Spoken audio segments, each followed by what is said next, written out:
Welcome to the continuing quantum design webinar series focused on measurement options for the PPMS family of instruments. Today we will discuss performing calorimetry experiments in the PPMS using the heat capacity option. This webinar is intended as a supplement for the heat capacity option user's manual and is not intended as a replacement for that document. The presentation will cover four primary topics, beginning with the theory behind the semi-adiabatic technique employed in the heat capacity option, followed by the hardware employed. Next, the procedure to run a complete measurement is covered, and finally, a few notes regarding data interpretation are provided.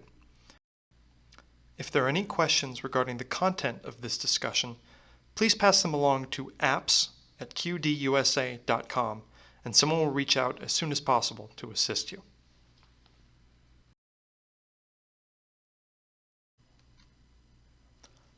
To start, the concept of heat capacity is defined. We can think of this as the name for the quantity which scales a known input of energy, Q, measured in joules, to the change in temperature, measured in Kelvin, of a given system. The subscript P, shown in the equality, indicates that the measurement is done at constant pressure.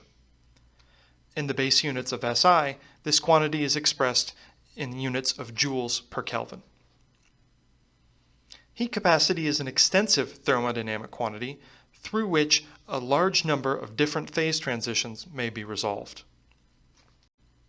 For the sake of comparison between different samples, however, it's often more useful to work with an intensive property. These are shown in the following table, and scale the heat capacity by a sample's mass, number of moles, or volume. For an example of how to use this, if a sample's heat capacity Cp is scaled by the mass of that sample, the resulting quantity is what we call the specific heat capacity, given here by lowercase c. To build up the basic theory of thermorelaxation calorimetry, an ideal system is first described. A sample with heat capacity Cs and temperature Ts is linked to a reservoir or bath at temperature Tb by some material with thermal conductance Ksb, representing the thermal conduction between the sample and the bath. A key assumption is that at the beginning of the experiment, a sufficient amount of time has elapsed such that the sample and the bath are at the same temperature. This time is indicated by T equal to T0. Then, the sample is subject to an input of thermal energy defined by some power P, generally itself a function of time T. The relevant question now becomes, how does the sample temperature Ts evolve in time subject to the input of heat? To answer this, it is helpful if the model, shown schematically here, can be mapped to a system which is more readily treated mathematically. In this case, we can speak of an equivalent circuit, where electrical circuit components are assigned to represent their thermal analogs. Here, a difference in temperature delta T becomes an electric potential V. The flow of thermal energy, or heat, Q dot, is represented by the flow of electrical charges as current I, and in turn the source of heat, P of T, becomes a source of electrical current. And finally, the inverse of thermal conductivity K, a thermal resistance if you will, is exchanged for its electrical counterpart, denoted as R. In this analogy, the sample's heat capacity becomes a capacitor, and the bath temperature represents an electrical ground. Basic analysis leveraging Kirchhoff's laws allows this circuit to be solved. Applying the node rule at the point indicated by T sub s suggests that the current produced by the power source must go one of two places, either into charging up the capacitor or to ground by way of the resistive element. In the case of the former, taking the time derivative of the expression for the charge stored in a capacitor gives the associated current. For the latter, Ohm's law gives its functional form. Substituting these expressions into the original constraint equation produces a linear first-order differential equation which governs how the difference between the sample temperature and that of the bath evolves in time. This expression can be slightly rearranged to take the standard form of a linear first-order equation, which has a general solution shown briefly here. To actually calculate a solution, the functional form of the applied power is needed, which we control and set as a constant value up until the time t is equal to 0, at which point the power is turned off.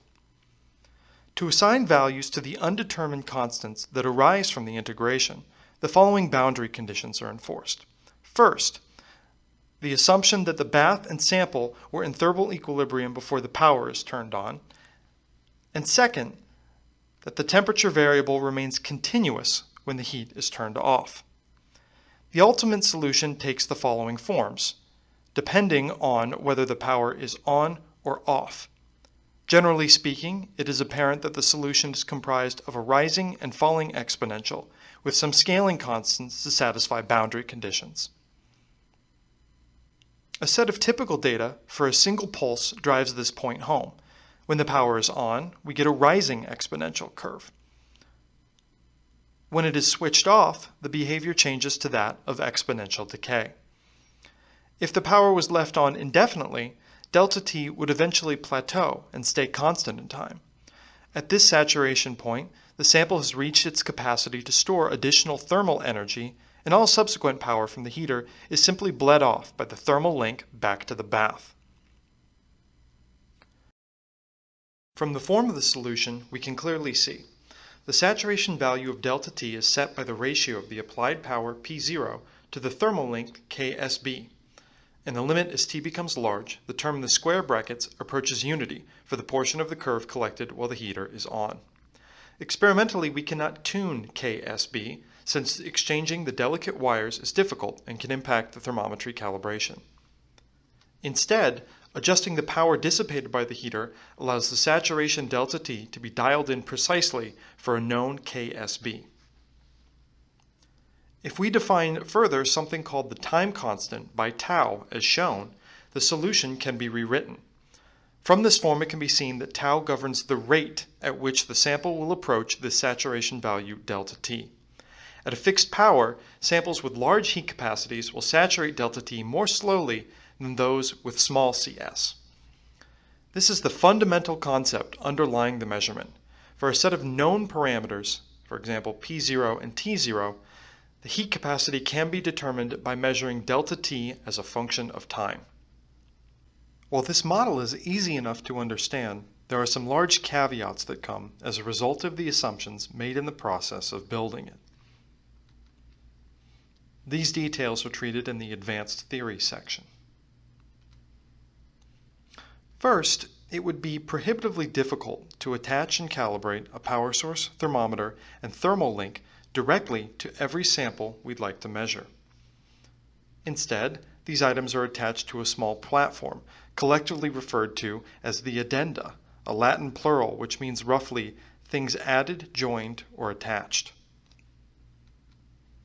For ideal thermal anchoring of a sample to this platform, the heat capacity of the new system is simply the sum of the two constituent heat capacities.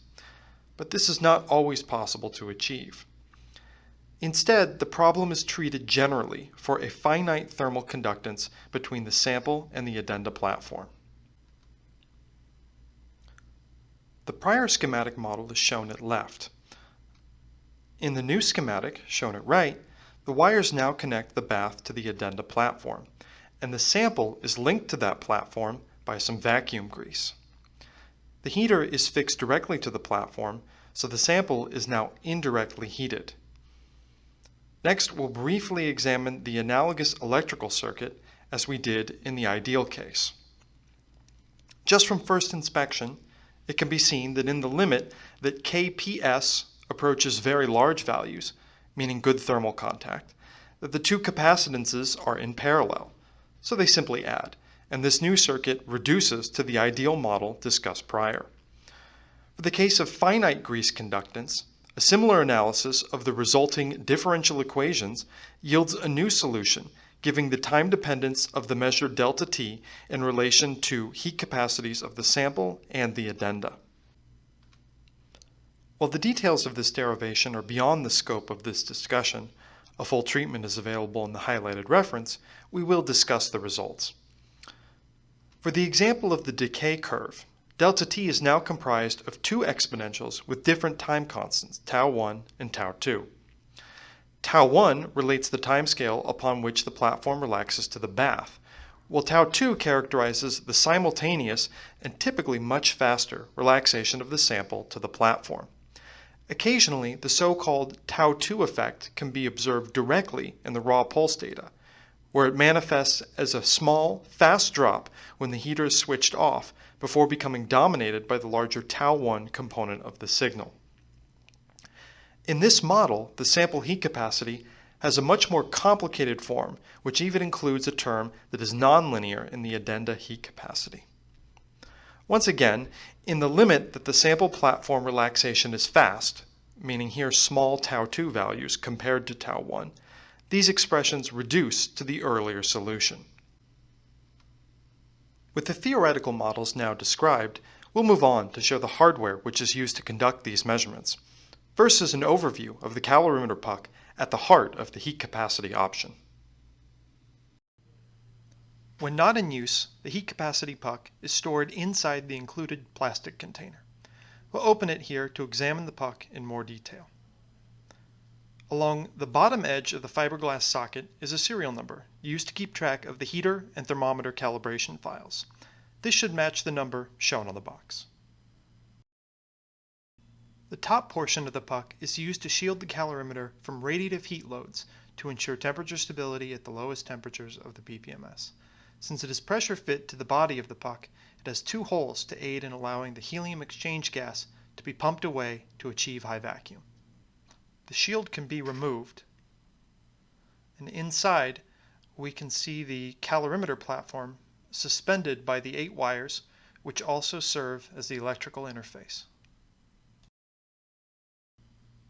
Also of note are the 2 socket cap screws, which hold the assembly together. These need to be removed in order to replace the frame if the platform or its wiring ever become damaged. In the following schematic, we can see the puck disassembled.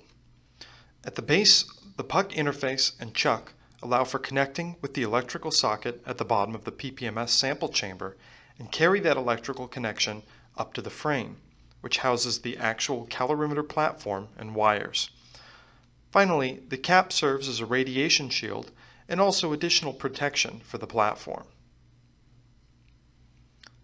The platform itself is made up from sapphire, which is crystalline aluminum oxide, chosen for its optimal thermal conduction at lower temperatures and because it is an electrical insulator. The heater is a deposited resistive thin film, while the temperature sensor is a Cernox brand resistance temperature device. These small, delicate elements can be damaged by improper handling, so the user is advised never to attempt to modify or manipulate this side of the calorimeter platform. For that very reason, samples are always installed on the opposite side of the platform, which has no components attached. The platform itself is suspended from 8 wires, which enables a 4-probe measurement on both the heater and thermometer. In this case, to achieve the desired total thermal conductance, the wires are sufficiently thick that they also provide mechanical support for the platform. These 8 wires connected to a printed circuit board or PCB part via a solder joint, and the collective assembly is referred to as the frame.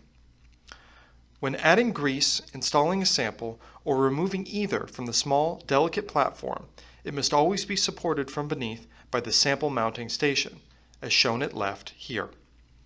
The same view of the platform schematic is shown at right for a photograph of the actual puck installed in the mounting station.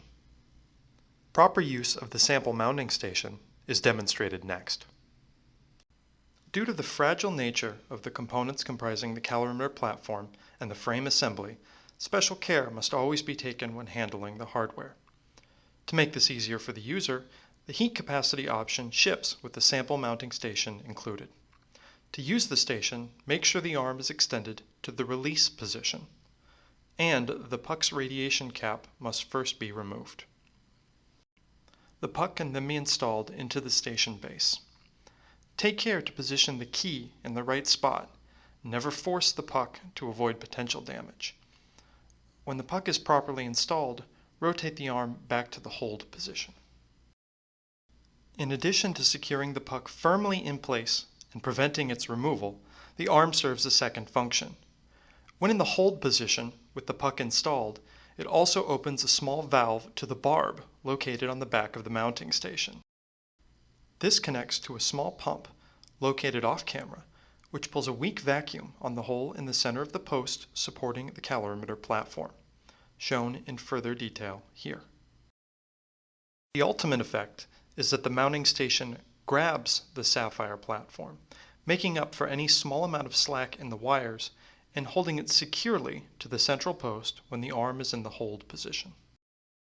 The utility of this is that now the platform is braced against the post, so any force applied to it is not transferred to the delicate wires.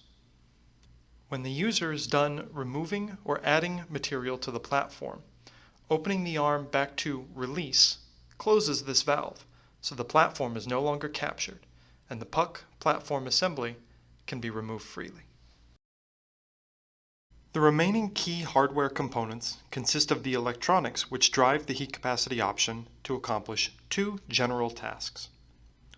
First, they must perform the measurement of the resistance of the platform thermometer to determine its temperature, and second, they should supply the current and measure the voltage drop across the heater to determine the dissipated power.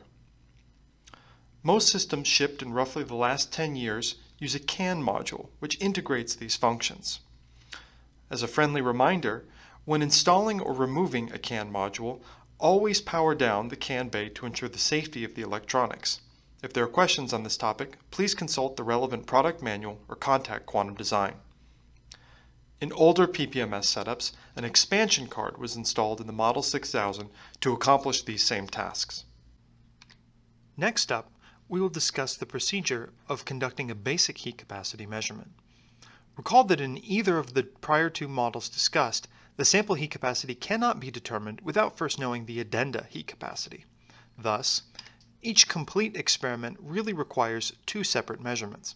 First, the heat capacity of the addenda, including the grease, is determined, and then the sample is added, and their total heat capacity is measured. The measurement must be done in this order, since it is generally not possible to remove the sample without removing some of the grease as well. To this end, care must be taken not to alter the platform in any way after the addenda measurement has been completed. Specifically, no grease should be removed from the platform, such as on the tweezers used to place a sample, and no additional material besides the sample should be added. Regarding the vacuum grease used for thermal coupling, it should always be added before the start of the addenda measurement. At this point, the type of grease needs to be chosen. Generally, for temperatures below 300 K, N grease will suffice for most cases. If the sample needs to be measured above room temperature, use H grease instead. The amount of grease should be chosen based on the approximate size of the sample in order to ensure adequate contact. Avoid using an excessive amount, as this will increase the addenda signal unnecessarily and can be difficult to properly clean when the experiment is through. The temperature range measured should span the full range over which the sample heat capacity is to be determined, but does not need to fully replicate the desired density of points for the sample. Multiview's suggested number of points is sufficient for most addenda. In analyzing the response curves, the software will always use the single tau model because there is no sample present. The typical procedure for collecting addenda data is shown next. Once the grease has been added, remove the puck from the sample mounting station.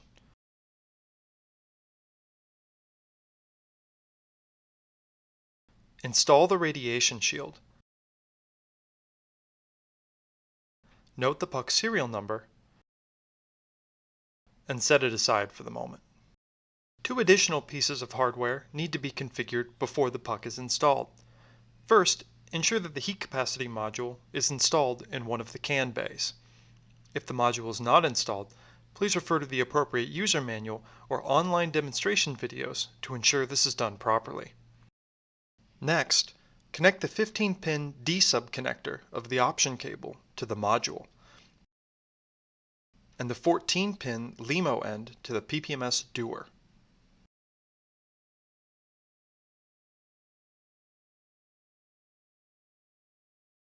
Does your cable have an additional 4-pin LEMO? Nominally, this is plugged into the corresponding 4-pin socket P1 on the back of the Model 6000 controller, but this does not need to be plugged in and no longer functions as of software version 3931. Next, activate the heat capacity option software.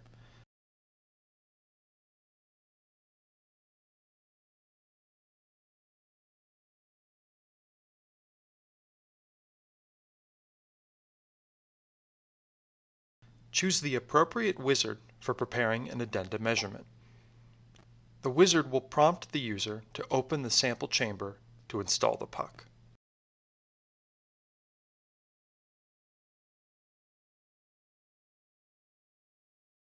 Once the PPMS sample chamber is flooding, take the puck from earlier and install it into the sample extraction tool, making sure to give it a gentle tug to confirm the puck is securely held in the tool. Now is also a good time to check that the contact baffle, shown here, has the small charcoal insert installed. This aids in achieving the high vacuum state by acting as a cryopump for any remnant exchange gas in the bottom of the sample chamber. All heat capacity measurements of the addenda or sample must be performed under high vacuum so the thermal link to the bath is well defined. The failure to maintain this vacuum state can result in poorly fit curves which make the extracted data less accurate. If you are confident there is no other puck hardware within the PPMS, the calorimeter puck can now be installed in the sample chamber. While doing so, never press forcefully with the extraction tool. There should not be a need, and inadvertent damage could occur with excess force. Lower the puck down slowly. Once it comes to rest at the bottom, apply a slight downward pressure while twisting the tool. The puck will drop securely into place when the key reaches the proper position. Disengage the tool and remove it. Afterwards, the baffle set is installed, and the clamp can be resecured.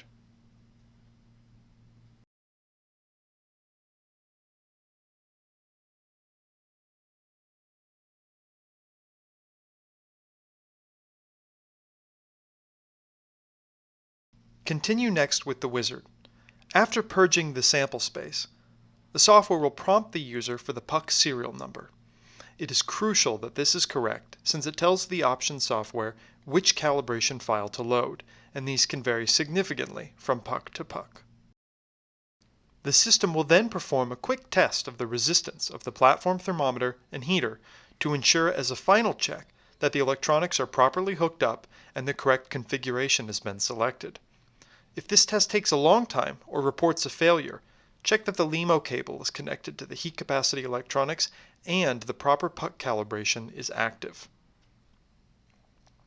The final screen asks the user to specify an optional file to save the data. It is suggested to always save the data as its own DAT file, since it can be helpful for diagnostic purposes in the future, but it is not strictly necessary as the addenda heat capacity values will be written to the cal file no matter what. Upon completion of the addenda preparation wizard, the software now automatically moves to the Measurement tab. Select the Create New Addenda button to bring up the measurement configuration window. Here, the temperature range over which the sample will be measured can be specified. Since it is not possible to come back later and extend the temperature range of the addenda after the sample has been added to the platform, it is suggested that the user make this range generously large. Further, it is generally not necessary to collect addenda points with the same resolution that you intend to collect sample data, so a sparing number of measurements will generally suffice. Unless the user has specific reason to choose otherwise, typically the suggested number of logarithmically spaced points by multiview is adequate, as are the default values of a 2% temperature pulse height and 3 repetitions at each temperature. Hitting OK will begin the addenda measurement. The software then opens the measurement status viewer and initiates high vacuum in the sample chamber. Take care to confirm that the pressure reading does bottom out the gauge before data collection begins. For a rough sense of timing, using all default or suggested parameters shown here, the measurement of the addenda across the full base range of the PPMS, 400 to 2 Kelvin, will take approximately 10 hours. Over the course of the measurement, the software will wait at the designated temperatures for a small and stable drift, then initiate the collection of the heat pulse data, which can be viewed in real time, though here the data acquisition footage has been sped up in the interest of time.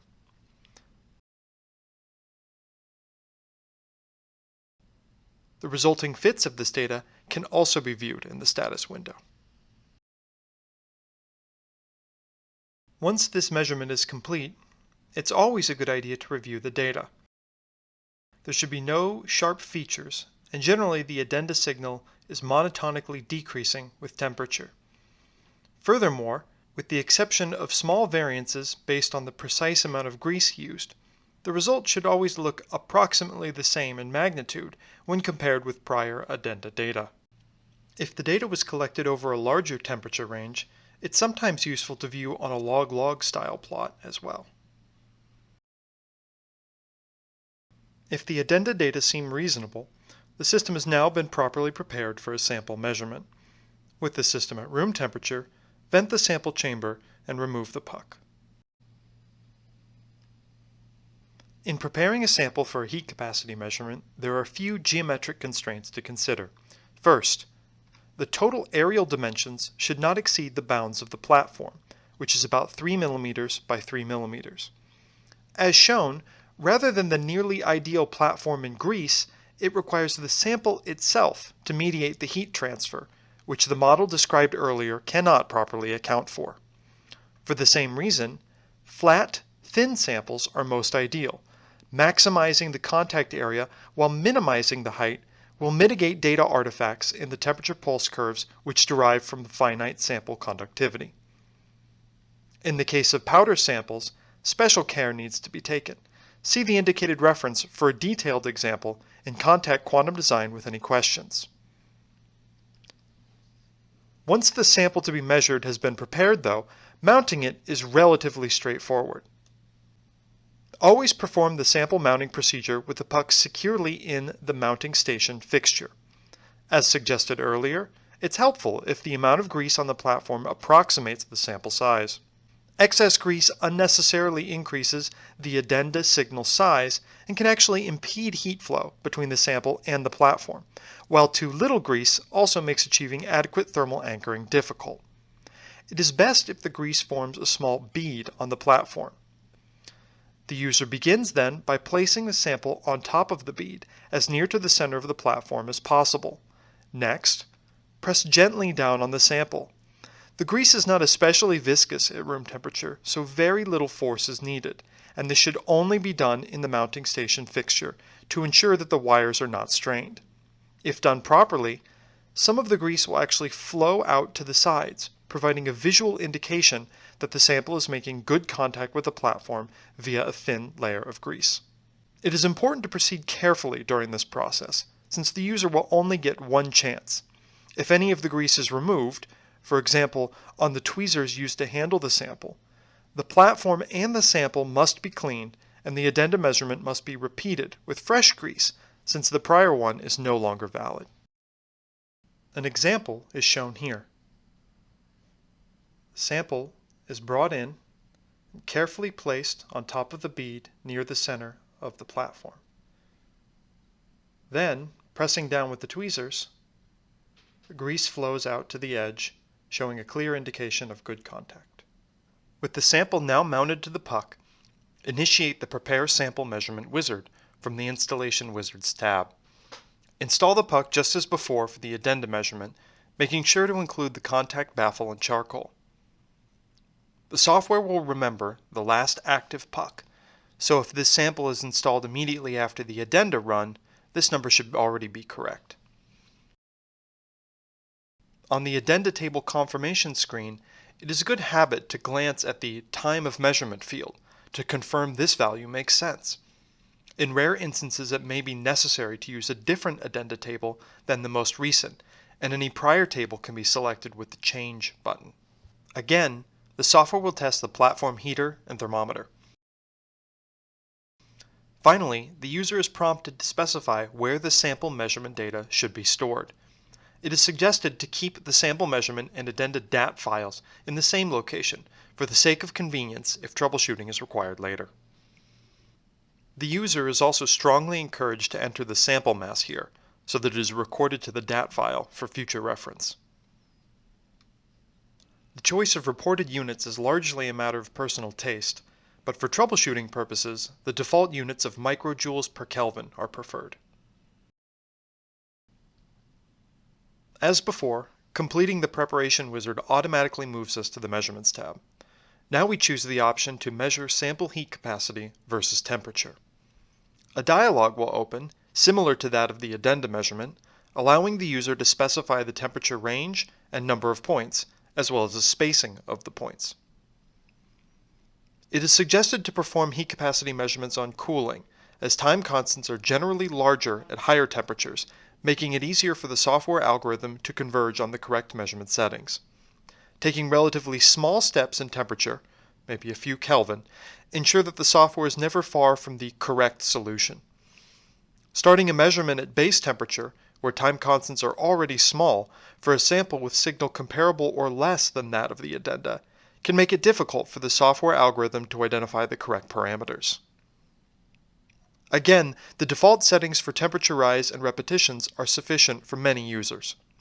Some may prefer to run their own analysis for quantifying uncertainty, in which case it can be helpful to increase the repetitions to acquire a larger statistical sample, but this comes at the cost of increased time to complete the full measurement. Pressing OK starts the measurement and brings up the status window. The user is encouraged to watch the measurement at the start, keeping a particularly close eye on the raw pulse data to ensure it is well fit by the applied model. Curves which are poorly fit will not produce accurate data.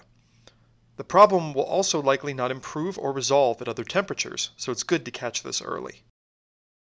Several other diagnostic parameters are shown in the measurement window, such as sample coupling, wire conductance, and the measured time constants, in addition to the various values of heat capacity. For more complex measurements, or simply for the sake of efficiency, it can be helpful to use a sequence to collect the desired calorimetry data. For example, let's say there are two distinct features in the signal that occur at significantly different temperatures and have vastly different sizes. A sequence can be written to move to the edge of one temperature range with the set temperature and wait commands.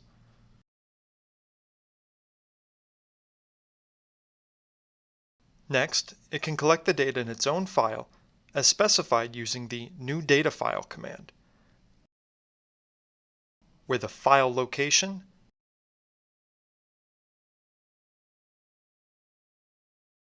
and the plot title can be delineated.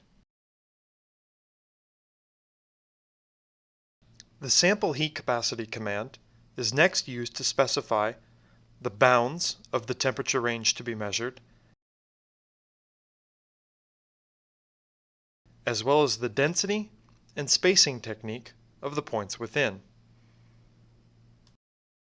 All of the usual settings for a measurement are also available within the sequence command. Once that is complete, no additional wait command is required, the sequence can then cool the system quickly to the edge of the next range and record that data in a different file for a different range and much tighter spacing of points. This is most useful if the experimenter already knows their temperature regions of interest. Unless otherwise specified with the switch addenda command, the same addenda table will be applied to all measurements. Sequences can't be executed until they're saved. One suggestion is to save the sequence in the same folder as the data which it will generate, so the details of a measurement can be reconstructed after the fact. Once a significant range of the measurement has been covered, or simply when the dataset is complete, there are a few general criteria that are useful in making an initial evaluation of the quality of the data. First, it's usually a good idea to plot the sample heat capacity signal alongside that of the addenda to get a sense of the relative magnitudes contributing to the total measured heat capacity. If the sample contribution is very small, maybe just a few percent, of the total, the noise from the overall measurement can make subtle features in small signals difficult to resolve. Closely examine the curves at a variety of temperature scales, looking for any unexpected features. In the example shown here, there is a phase transition we expect to see around 9 Kelvin, and the calorimetry bears this out. Next, we can quickly review a few diagnostic parameters, starting with the sample coupling. This value, which isn't especially physically meaningful in and of itself, is nonetheless a useful tool for identifying potentially problematic data. From the plot, we can clearly see that the coupling is near 100% for the entire region of interest across the phase transition, which is ideal. Typically, anything above 90% indicates excellent coupling between the sample and the platform. Down to even 80% or so still suggests sufficient coupling. Data which have coupling below 80%, however, should be carefully evaluated for anomalous behavior, as coupling this poor results in poor fits of the raw data and inaccuracies in the resulting heat capacity. Finally, if the coupling is below 70%, we usually find the data is not reliable. Note that these ranges are intended as rough guidelines. If the values of the coupling seem reasonable, the next thing to check for is that the coupling varies continuously across the region of interest. There will be some noise, as seen in the example at right, but coarsely speaking, the coupling is smooth across the temperature range plotted. Unexplained steps or spikes in the coupling suggest a closer examination of the corresponding raw pulse curves is required. It may be the case that the sample coupling is not reported at all. This just means that the software elected to use the single tau model, since there was no resolvable tau2 effect to properly fit, and actually reflects the best case scenario. Recall that for the basic single tau model, the total heat capacity is simply the product of the measured time constant tau and the thermal conductance K. In the proper high vacuum state, this conductance derives purely from the intrinsic properties of the wires and should exhibit no sharp features, as is seen here. Further, since the wires are not changed between measurements, this curve should not vary significantly from one measurement to another.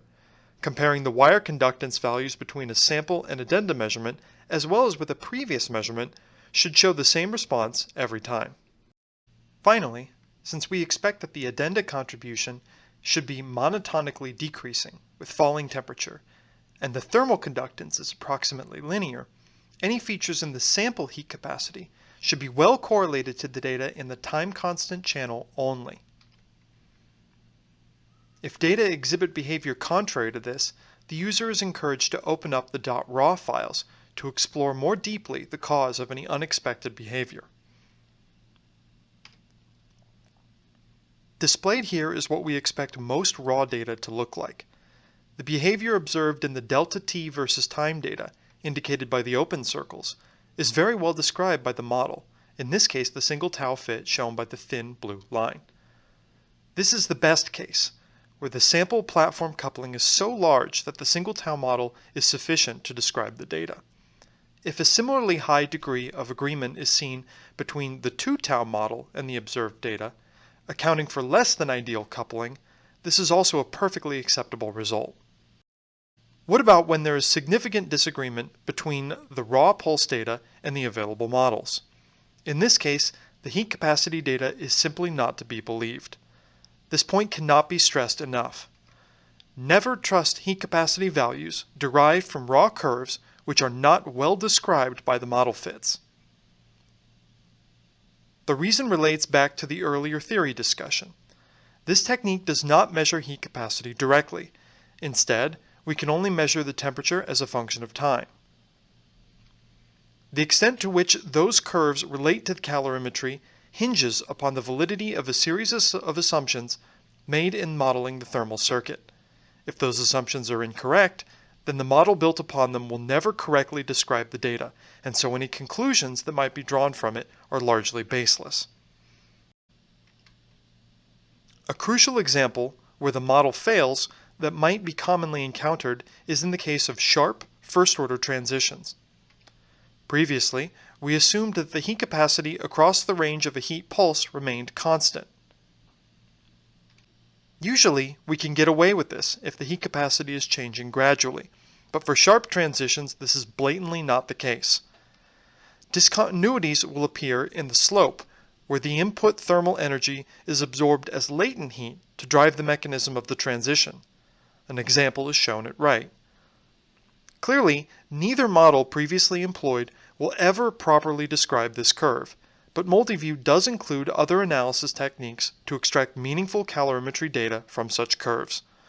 The proper application of these more advanced techniques is beyond the scope of this introduction, but for additional information, please refer to the Heat Capacity Option User's Manual or contact the Applications team.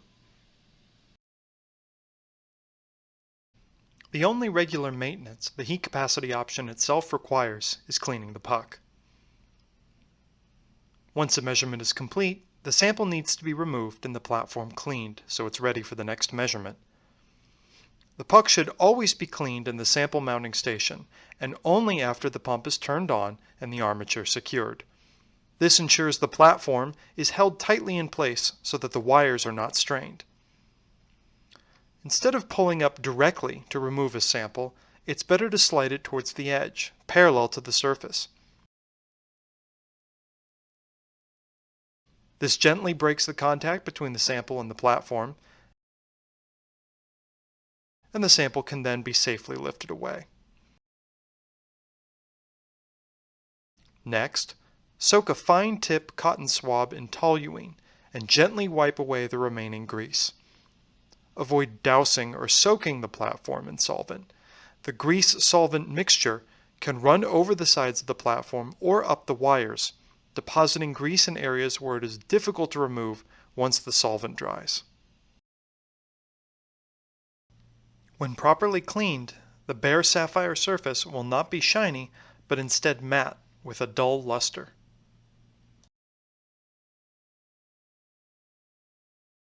That concludes the main content of this webinar. Here at the end, users with additional questions are encouraged to explore our online Pharos database of reference materials, as well as the QD education page, which features example experiments using some of the techniques discussed here today. To contact Quantum Design directly concerning any other issues, refer to the following email addresses. For questions concerning this webinar specifically, please reach out to the applications group. Thanks very much for your attention.